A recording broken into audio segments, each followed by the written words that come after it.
day, Ascotians. This is the orientation to the National Service Training Program, or the NSTP. This program will include discussions of basic facts and components of the NSTP in Ascot, as well as the modules to be delivered in accordance with the thrust of the training program. To formally begin the orientation, let us listen to the invocation, sing to the national anthem, and listen to the message by our college officials.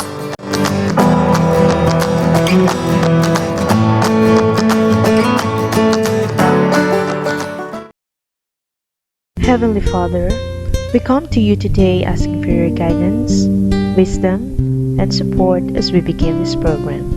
Help us to engage in a meaningful way, allow us to grow closer as a group, and nurture the bonds of community. Fill us with your grace, Lord God, and continue to remind us that all that we do here today, all that we accomplish, is for the pursuit of truth, for the greater glory of you, and for the service of humanity. We ask these things in your name. Amen.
Sa ating mahal na Pangulo, Dr. Eutychio ROTC Jr., sa ating Vice President for Academic Affairs, Dr. Evie Q. Fontanos, sa ating masipag na NSTP Director, Ma'am Norma Barbasa, at sa kanyang mga coordinator sa iba't ibang department, lalo't higit sa ating mga bagong mag-aaral sa NSTP, CWTS at ROTC.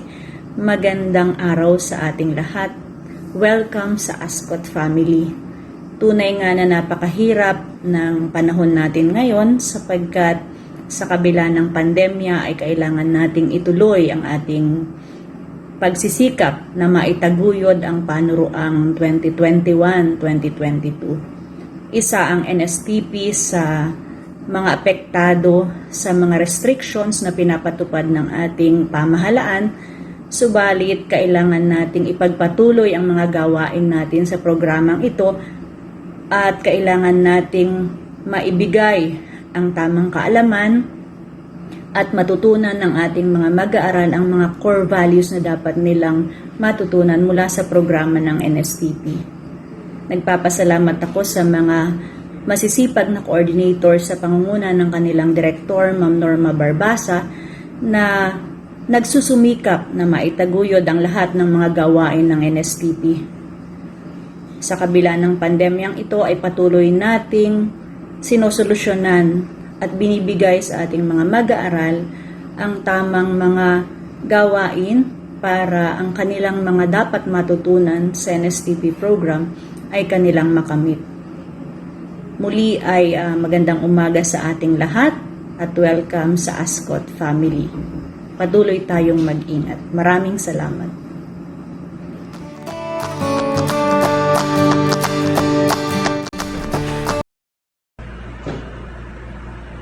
Isang magandang araw po sa ating lahat.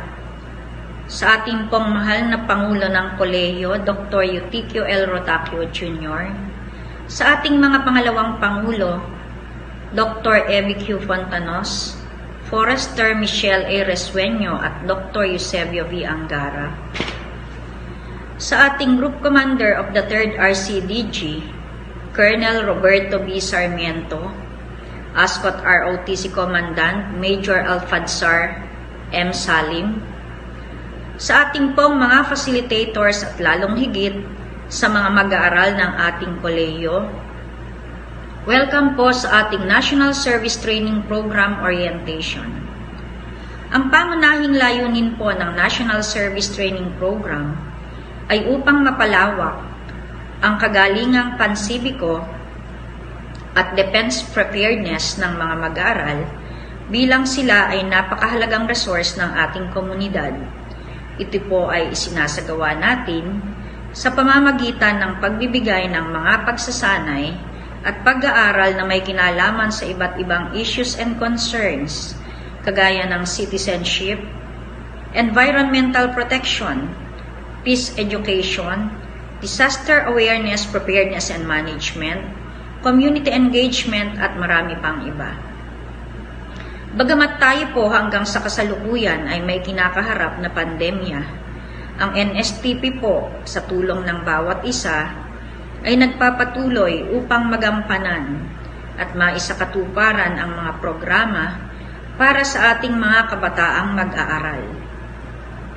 Ang sitwasyon po na mayroon tayo ngayon, ang mga pagbabago sa pamamaraan sa kung paano natin maiipaabot o maiiparating sa mga mag-aaral ang kaalaman ay hindi naging madali, pero sinisikap po natin na maisakatuparan. Umasa po kayo na kami sa NSTP ay patuloy na magsusumikap upang ang mga programang ito ay maisagawa. Muli po, welcome po sa Ascot at isang magandang araw po sa ating lahat.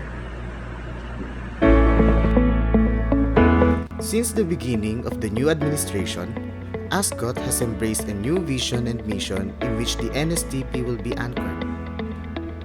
Ascot envisions to become a globally recognized scientific and technological university in Aurora by 2027. For this to materialize, it is Ascot's mission to produce globally competitive, ethnically upright, and gender-sensitive graduates in the fields of arts and sciences, forestry, agriculture, education, information technology, industrial technology, engineering, marine and environmental sciences by promoting quality and gender-responsive instruction, research, extension, and production towards sustainable development. How did the NSTP came about? The imposition of the National Program for Service and Training of the Youth in the Philippines began with the creation of Commonwealth Act No. 1, also known as the National Defense Act of 1935. It is a legislative act providing basis for the national defense of the country, punishing certain violations thereof, appropriating funds therefor, and for other purposes under the government of President Manuel L. Quezon. The law requires college students, particularly males, to finish 2 years, equivalent to 4 semesters, of military training as a modality to institutionalize the reservist system in the Philippine national defense. In 1980, the National Defense Act was amended to give existence to Presidential Decree No. 1706, also known as the National Service Law. It mandated compulsory national service to all Filipino citizens. It was composed of 3 main program components, namely Civic Welfare Service, Law Enforcement Service, and Military Service. College students were given an option to choose one from among these components in compliance with this requirement for tertiary education. The implementation of the National Service Law, except the provision of the military service, was suspended by Presidential Memorandum Order No. 1 under the incumbency of former President Corazon Aquino. paving the way for the conceptualization of the Basic Reserve Officers Training Corps embodied under RA 7077, effective school year 1986 to 1987. The ROTC program aimed to realize the constitutional mandate of developing a strong civilian base to supplement the professional military in the nation's defense system.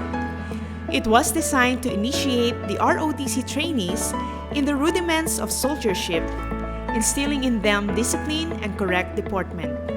The objective of the said program was to train all able-bodied tertiary students for military skills in case of war. As a way to offer an alternative in neutralizing people's aversion to this military program during the school year 2001 to 2002, ROTC was only made optional under the National Service Program, conceiving the so-called expanding ROTC. The EROTC was characterized by deviation from the rigid tactical training, offering alternatives like rendering civil auxiliary resources in the form of helping maintain law and order, assisting socio-economic development projects, and delivery of basic health services or aiding in addressing local insurgency. In view of the options, it gave the students the choice among the following components: military services, civic welfare service, and law enforcement service. Many, if not all, of the higher education institutions found the enforcement of NSP confusing and unmanageable. Hence, in December 2001, the NSTP Act envisioned to address public clamor for reforms in the ROTC and NSP programs was signed into law by then-President Gloria Macapagal Arroyo as an aggressive modality towards making the former national service training relevant to the changing needs of the time. The main objective of NSTP is to stress the significant role played by the youth, male and female alike, in the task of developing our nation via national service training. As such, it aims to develop the youth to become civic or military leaders and volunteers through modified, restructured, and reinforced training package who could be called upon by the nation in case their services are needed and in the event of disasters or emergencies. As compared with ROTC, the NSTP Act ensures that the three components, Civic Welfare Training Service, Literacy Training Service, and Reserve Officers Training Corps, are given the same and equal implementation in educational institutions. Moreover, it defined the different NSTP components, the duration of the training, coverage, and others. The non-military program components of NSTP, the CWTS and LTS, are committed to the realization of the following objectives: to strengthen the values and traits of the youth, to improve their skills and knowledge on various endeavors, to develop their interests in community service, and to make them responsible for peace and development, to ensure harmony and growth in the Filipino communities. The following are the legal bases of NSTP. The Philippine Constitution of 1987, Commonwealth Act No. 1 of 1935, also known as the National Defense Act, Presidential Decree No. 1706 of 1980, or the National Service Law, Republic Act No. 7077 of 1991, or the Citizen Armed Forces of the Philippines. Lastly, the Republic Act No. 9163, or the NSTP Act of 2001. The graduates of the training program are expected to develop the ethics of service, to imbibe good citizenship values of being makadiyos, makatao, makakalikasan, and makabansa, and to demonstrate preparedness and skills when tapped for civic welfare, literacy, and numeracy activities, especially during calamities. The following are the frequently asked questions about NSTP. What is the National Service Training Program Law? The National Service Training Program Law, as embodied in Republic Act 9163, is a program aimed at enhancing civic consciousness and defense preparedness in the youth by developing the ethics of service and patriotism while undergoing training in any of its three program components specifically designed to enhance the youth's contribution to the general welfare. What are the program components of the NSTP? The Reserve Officers Training Corps, or ROTC, is designed to provide military training to tertiary level students in order to motivate, train, organize, and mobilize them for national defense preparedness. The Literacy Training Service, or LTS, is designed to train the students to teach literacy and numeracy skills to school children, out-of-school youth, and other segments of society in need of their services.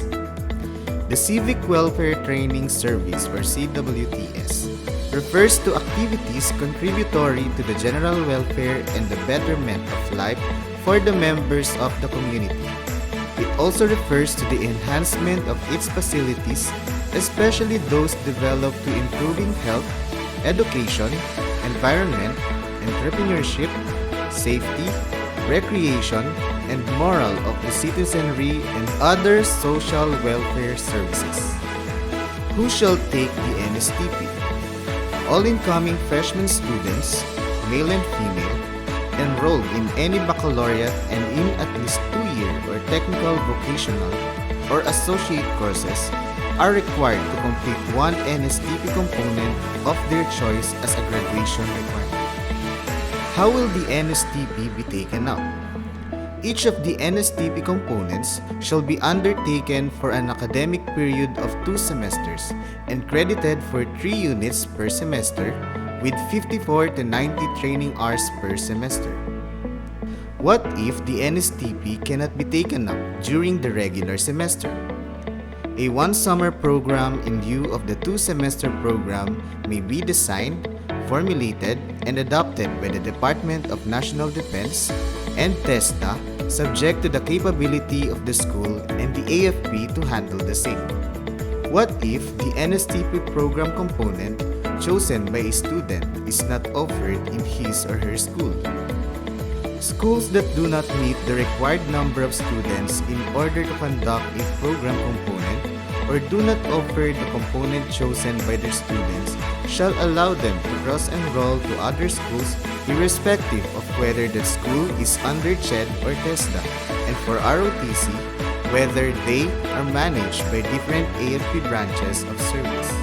These students, however, shall be subjected to the existing rules and regulation of their original school and the accepting school. Are currently enrolled students covered by the NSTP? Students currently enrolled but have not taken any program component, the previous expanded ROTC or National Service Program are covered by the NSTP. Will a student who has completed all the academic requirements of his course except ROTC be allowed to graduate? A student who has completed all his or her academic requirements except for ROTC will be allowed to graduate provided that he or she is a certified candidate by the school on or before the effectivity of the NSTP, which is March 23, 2002. What if a student has completed 2 semesters of EROTC or NSP?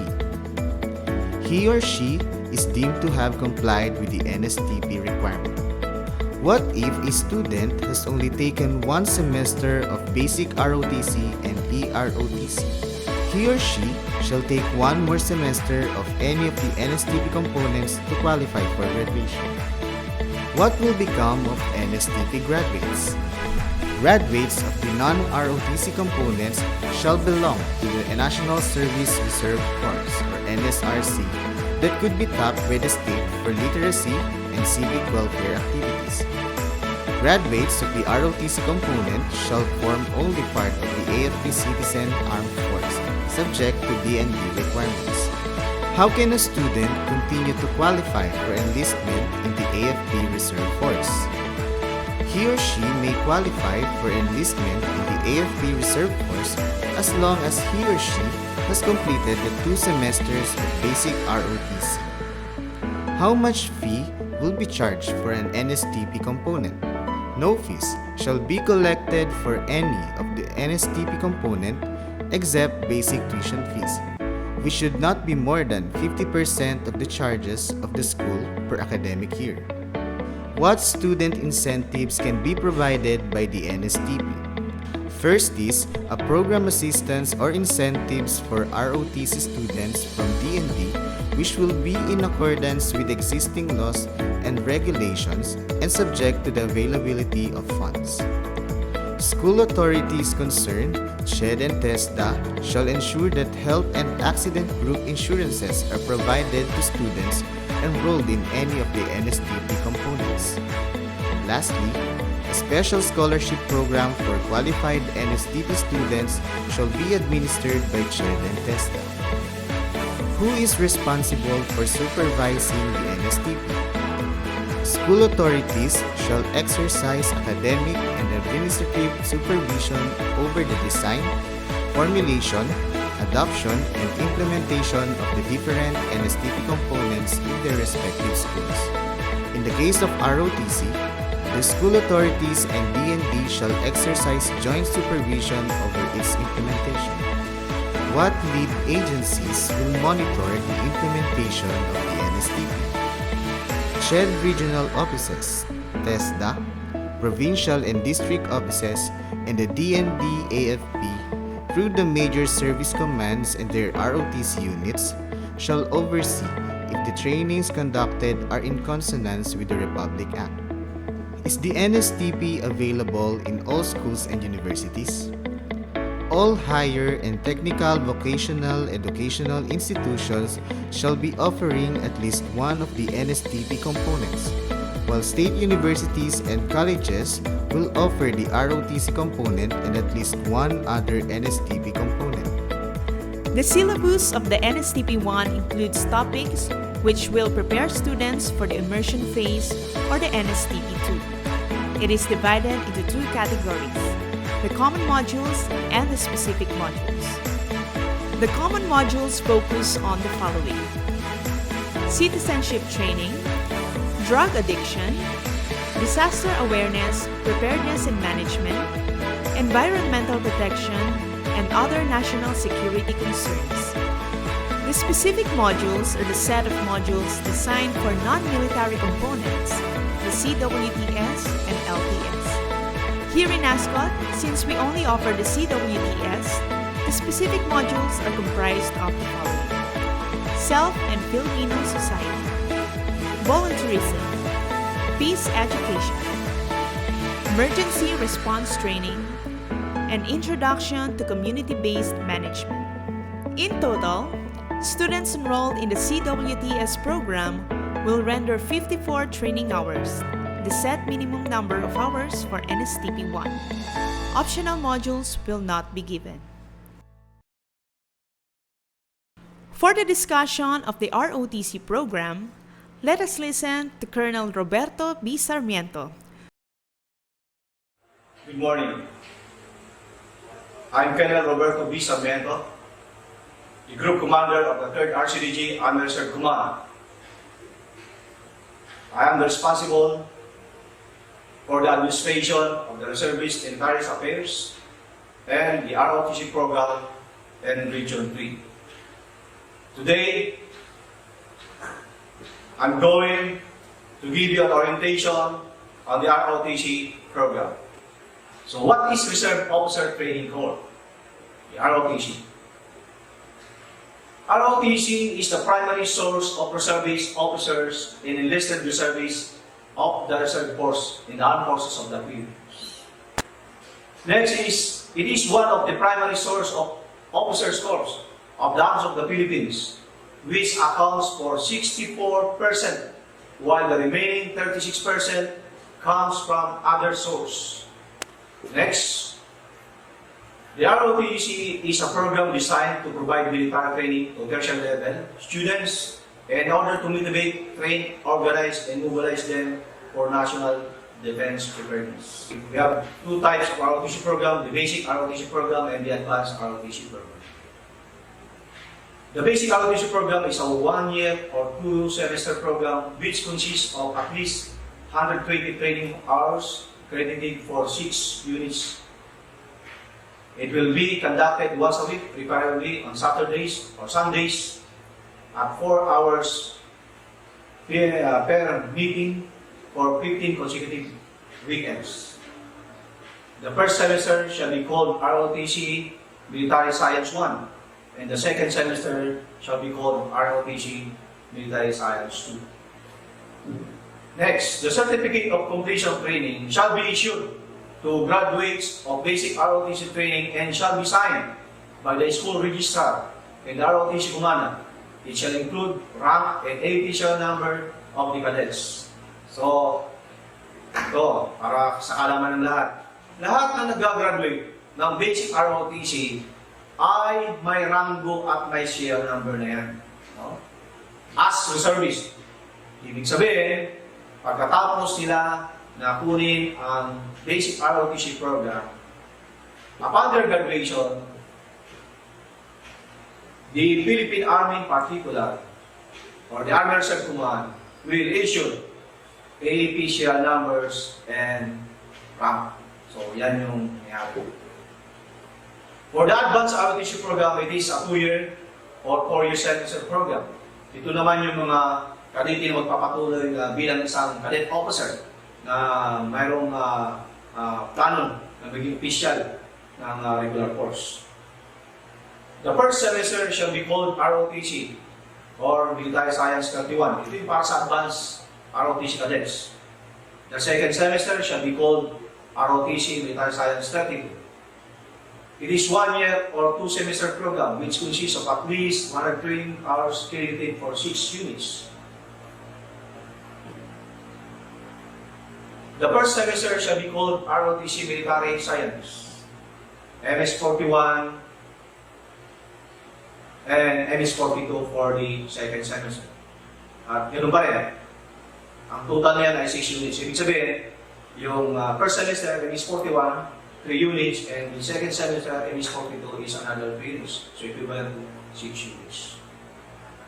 Only graduates of the basic ROTC program, ROTC summer camp training, and advanced ROTC academic phase training are qualified to pursue advanced ROTC training with this a requirement for officership and the Armed Forces of the Philippines. Kaya yung mga cadet officer natin during summer, nandito sila sa headquarters, 3rd Arsenal DG training ground para kunin yung ROTC summer camp training and at the same time yung advanced phase ROTC training program para ma-qualify sila na maging advanced cadets and at the same time, maging official ng regular force or ng Armed Forces of the Philippines. The following are the grading system. Attendance is 30 points, aptitude 30 points, subject proficiency is 40 points, with a total of 100 points. Students shall be allowed a maximum absences equivalent to 20% of the course training hours. The students who exceed the allowed percentage of absence shall be dropped from rolls and shall be considered paid. Okay. Pero dito, lagi pumapasok yung aming human consideration. Why? Because if not most, some of the cadets or cadets, magpapalam, hindi makakapasok sa ganitong training day, okay? Dahil sa maraming dahilan. So, para maging legal, at para maging may basis kami, sila ay pinapagawa na pinapaproduce namin ng dokumento na magpapatunay na magsasabi kung bakit hindi sila pwede pumasok sa susunod na training. For example, medical certificate kung sila may nararamdaman o kaya kasulatan na galing sa kanilang magulang na sila ay may mahalaga o importanteng pupuntahan sa schedule na training o sa panahon ng training na yun. Following are the benefits for the ROTC cadets. Ito, yung mga benepisyo. Ito yung mga benepisyo na matatanggap o kaya na magkakaroon ng ating mga kadete habang sila ay naka-enroll sa ROTC program. Una, develop your leadership and managerial potential. Yun siya sabi kanina. ang ating mga estudyante, hanggang bata pa, hanggang maaga pa, dapat kailangan natin silang suportahan. Kailangan natin silang susuportahan natin yung kanilang kakayahan. Dahil ang iba sa kanila ay may kakayahan maging isang leader, ang kakayahan sila may iba dahil may kakayahan maging isang manager. So, tayo sa ROTC program, yun ay by means of skills and other knowledge, no, na i-impart natin sa kanila, sila ay natututo. No? Nagkakaroon ng confidence, sa madaling sabi. Nagkakaroon sila ng foresight kung anong maging sila in the future. So, yun ang kagandahan sa ROTC program. Next is develop your confidence, enthusiasm, and determination. So, dito sa ROTC program, sabi niya talagang it's a combination of practical and lecture. No? So, dito namin di-develop yung dapat yung bata may kumpiyansa sa sarili. No? Pagpasok niya rito, ang iba medyo mahihayin. Minsan yung ibang estudyante ay meron pala silang kakayahan pero nahihiya silang ipakita. So, dito hindi. Sa ROTC program, we will support them. No? How they are going to show their skill, no? With confidence.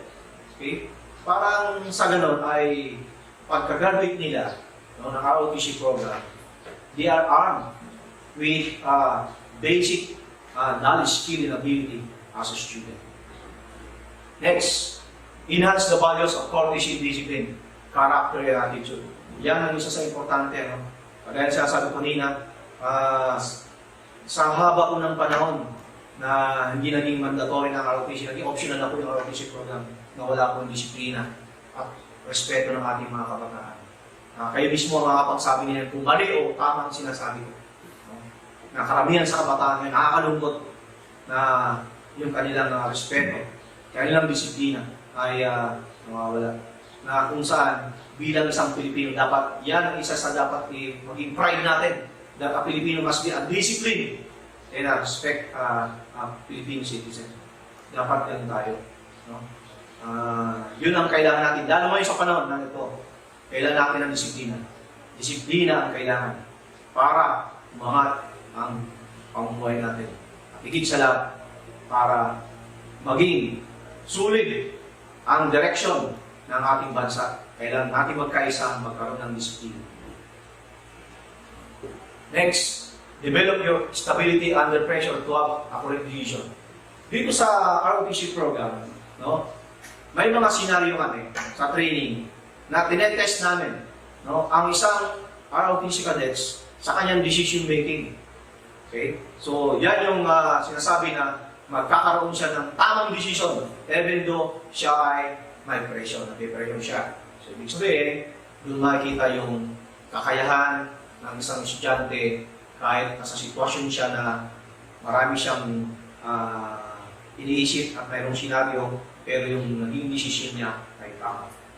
Can be a candidate soldier. So pag-graduate ka nga ng sinabi kanina, pag-graduate ng basic ROTC, you're qualified to be a candidate, qualified for a candidate soldier. No? Can be qualified to take POTC. Ito naman yung mag-graduate ng ROTC advanced course. Pwede sila mag-POTC as preparatory for officership or before ma-commission sila sa armed forces. You know? Can be commissioned in the reserve force. Yun nga. So, pag graduate ka ng advanced ROTC program, tapos ka ng POTC, so ma-commission ka sa reserve force. Then, you can be qualified for OCC ROTC program. Ito yung bagong program ngayon na in-introduce ng Philippine Army. Mamaya papaliwanag ko sa dulo yan, pero initially, bibigyan ko kayo ng kaunting background sa OCC ROTC. Ito yung bagong program na source of commission ng regular officer na nanggaling mismo sa ROTC. Ito yung mga graduate ng advanced ROTC. Next. The following are the opportunities. Ito yung mga oportunidad na makukuha ng ating mga kadete or cadet officer pag sila ay gumawa ng ROTC program. Ang AP or the Philippine Army ay meron kaming in-offer na scholarship of cadet officer through Cash Incentive Program. No? At marami na sa kanila napag-avail niyan. No? Meron lang siyang qualification or requirements. Dapat siyang academic grades mo ay hindi bababa sa 85. Tapos yung ROTC grade mo dapat hindi bababa sa 85. Then you maintain the reputation, the overall reputation sa university or college, no? Yung character. Next is change to become a military officer through the advanced ROTC program. Ayun siya sabi kanina. Cultural Understanding Language Proficiency Program at Guam, Hawaii. Ito yung mga opportunity ng ating mga ROTC advanced cadets. Kasi nagkakaroon tayo ng exchange training, no? May mga pagkakataon na yung mga ROTC cadets from Hawaii, USA, sila yung pupunta rito for the training exercise with our ROTC advanced cadets. No? At yung ating ROTC advanced cadets naman, yun naman ang pupunta doon sa Guam o kaya sa Hawaii, USA para sa joint training exercise. Okay. Next is priority applicants for military training. Okay.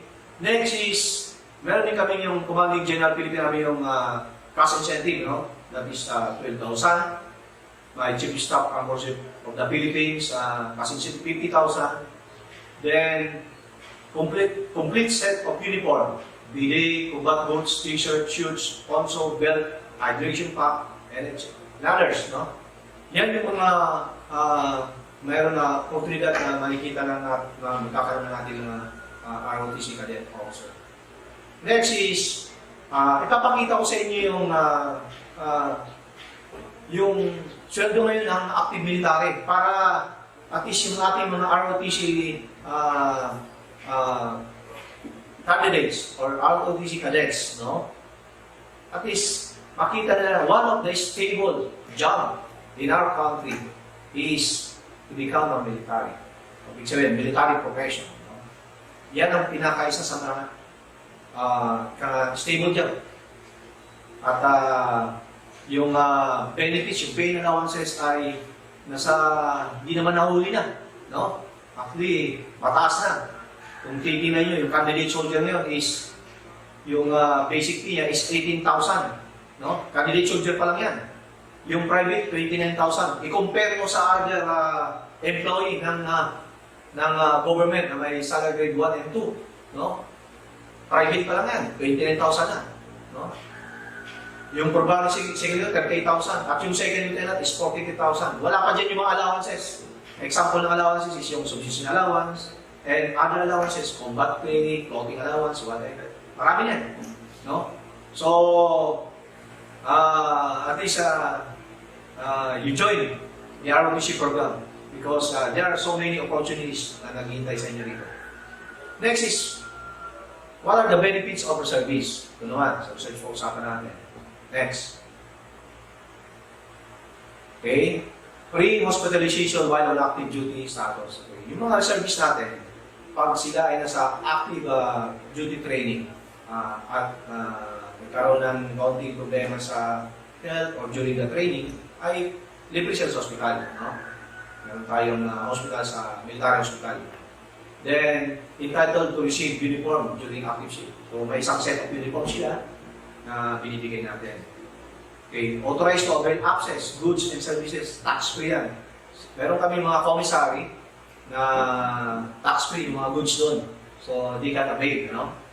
Has the chance to take professional military educational process. So, yun, pili silang kumuha ng mga regular courses namin, no? Through NRI, so, kagaya ng basic, advanced, and staff course, pwede lang i-avail yun. So, as long na they are willing to undergo the professional military educational courses. Next. Siyempre, entitled din sila ng ID, no? Ng ID cards. Okay. Para at least identify sila na sila ay isang langkawal o service. Isa lang yung nag-issue ng aming ID, no? Yung ID ng regular at saka ng service, isa lang.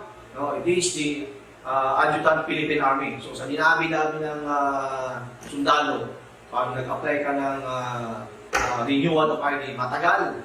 Kasi isa din natin namin namin. At isa lang. Para at least uniform and at the same time, maiwasan yung mga illegal na paggagawa ng ID. Entitled to receive social allowance while on active duty training status. So, yung diagram namin na laundry, clothing, social allowance, they are entitled. Next is entitled to receive military salary while on military schooling. So, pag ikaw isang reservist at kumuha ka ng regular course schooling, no? Sa regular course, kung ang rango mo ay sarento sa reservist, at pag nag-schooling ka ng regular course, ay yung sweldo mismo ng yung pay allowances ng sarento sa active, yun din ang susunduin mo. So, yun ang kagandahan. Next.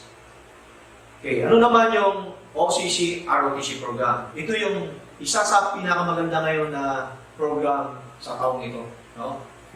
The OCC ROTC program is a training conducted to officer candidates who are graduates of Provisionary Officer Training Course and pass the APSAT, AQA, SWA, which focuses on two programs, the Officership Training Program and the Army Warfighting Training Program. So, yung ating mga advanced ROTC cadets, no? Pagkatapos nila kumuha ng MS-42, they have to take the POTC, or Provisionary Officer Training Course, okay, during summer. Okay, that is 3 months. While they are taking up the 3 months POTC training, doon mismo ay ibibigay na yung APSAT examination, yung AQA, yung qualifying examination, at saka yung SWA. No? Yung tatlong yon, pag naipasa mo yan, while you are taking up POTC, okay, after the POTC, you will have your 15 days admin break, or depending on the authority that will be given by the course director. After the admin break, okay, you will go back to RSCOM. They will be transported going to training doctrine command for the 6 months OCC ROTC program. That is 6 months training. Then upon your graduation, okay, you will be a regular officer. So tuloy-tuloy na ngayon. So, there are 3 academic modules in the Officership Training Program. The Army Orientation, Army Leadership, and the Army Administration. Next. There are 6 academic modules in the Warfighting Training Program.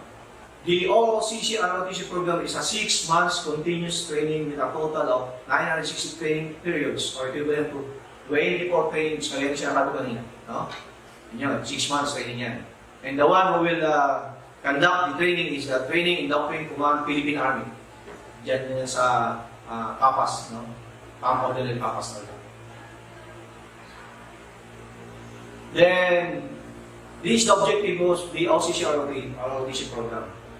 To provide a comprehensive, well-rounded, and balanced training that will equip the officer candidates to become competent officers of the regular force in the Philippine Army. So, progressive siya. Ibig sabihin, may continuity from ROTC, from basic ROTC as cadet officer to advanced, to POTC, then to OCC ROTC program. Okay. The following are the specific objectives of the OCC ROTC program. Okay. Number 1 is explain to the students how to adopt the norms and regulations of the military profession.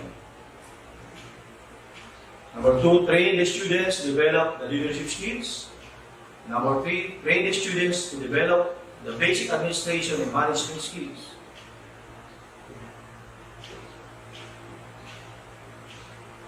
On warfighting training program, ito naman yung mga objective, no?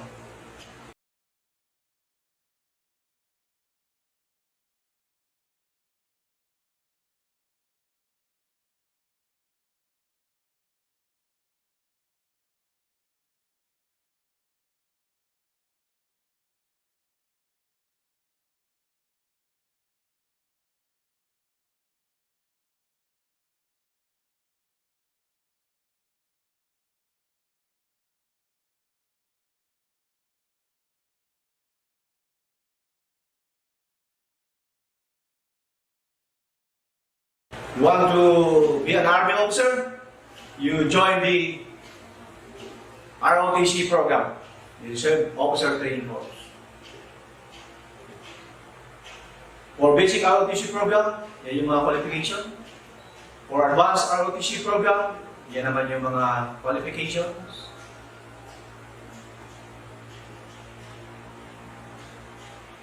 For Provisionary Officer Training Corps, MS-43, yan naman yung qualifications.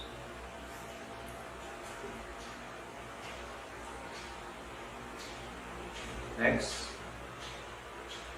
For OCC, ROTC program, yan naman yung qualification. So kung napapansin nyo, must pass the APSAT, EQA, and ESWA examination.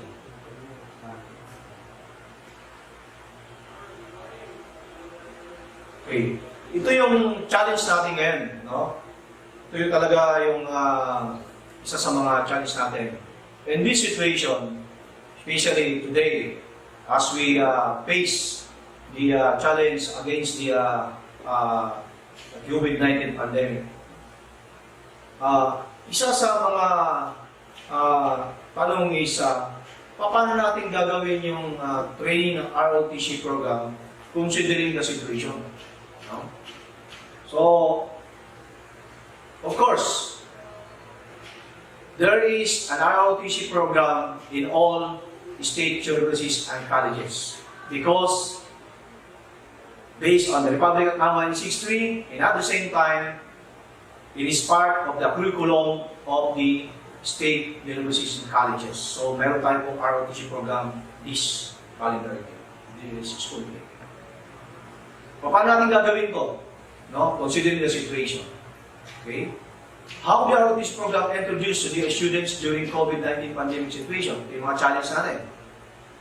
The emergence of COVID-19 pandemic brought unprecedented disruptions in the lives of people all over the world. Sabihin din lang sa ating bansa. It came so unexpectedly, where no one was ready enough to embrace its impact to society. So, lahat tayo unprepared, no? Nakita naman natin. So, due to the situation, it is paramount to enforce flexible learning. Through flexible learning, by blended learning modes, the design and delivery of program, course, and learning interventions that address learners' unique in terms of place, pace, process, and products of learning. Ibig sabihin ito, no? Actually, we have conducted coordinating meetings or conferences with our counterparts from the universities, no? Nstp director, ROTC coordinator, the commandants. Nagkaroon kami dito ng meetings through BBC, no? Through limited face-to-face, no? In order to talk about how we are going to this ROTC program with this present situation. So we came up doon sa tinatawag na flexible learning, no? Meron kaming dalawang concept na gagawin para yung ROTC program na introduce natin sa ating mga freshman student. Una is yung online, no? So online, ibig sabihin gamit yung ating internet connectivity, gamit yung ating cellphone, gamit yung ating laptop, gamit yung ating desktop, but still, there is a question. No? Paano yung mga estudyante na wala yung mga ganun sinabi ko? Internet connectivity, wala siyang laptop, wala siyang cellphone. So, isa yan sa mga question na lobas nung kami nag-meeting. Kaya, napag-usapan ulit namin yung isang konsepto. Ito yung tatawag na modular, no? Modular concept. Na kung saan, ito ay gagawin namin sa pamagitan ng pag-distribute ng pop sheet, no? Materials. Pop sheet materials, no? Ito ay kailangan namin ng tulong dito, hindi lang ating mga university officials, but also our barangay officials, no? Kasi barangay mismo nakakalam kung saan nakatira si Juan, kung saan nakatira si Maria. So sila mismo nakakalam kung saan yung tirahan ng mga ating estudyante. So actually, it is a very challenge to every one of us. But sabi nga, wala namang imposible pag nagtulong-tulong. Totoo, nasa umpisa, medyo mahirap, pero pag once na nagawa na natin yan, no, tuloy-tuloy na yan at makikita natin na at the end of the day, we'll be proud of na nagawa natin yung ating trabaho even though there is challenges. No? Itong challenge na ito, itong pandemic nito, dapat hindi ito maging dahilan, buhat lang, para hindi natin gawing tama ang ating trabaho na mandato sa atin bilang nagsiservisyo sa ating mga kababayan. So, again, I hope that for the past 1 hour, I able to give you an orientation what is our ROTC program and how we are going to do it.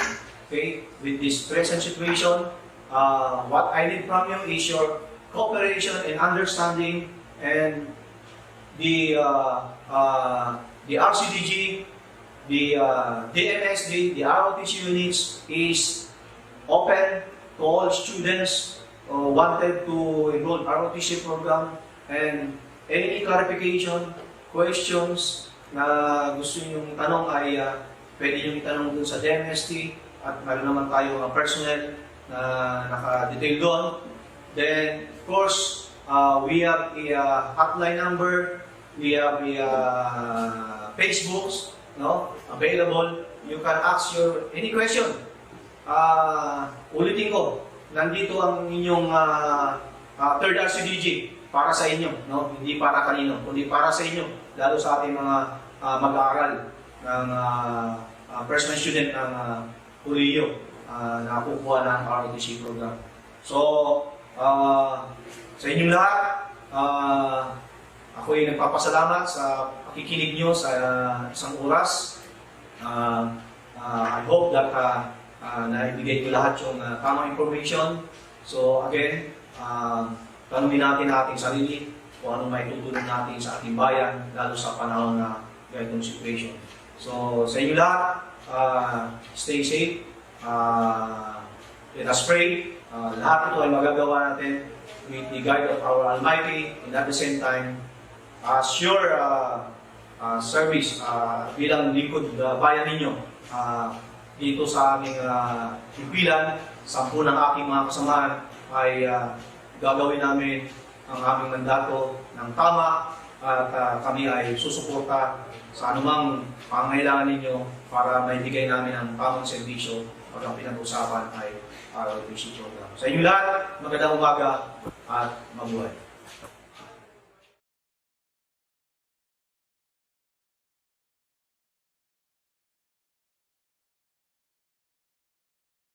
It's time to meet your facilitators and director.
equipped with the basic knowledge about the NSTP, let us work hand in hand to accomplish our common goals, realize the vision of the college, and help the country and the Filipino citizens as well.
As we end this program, together, let us sing the Ascot hymn.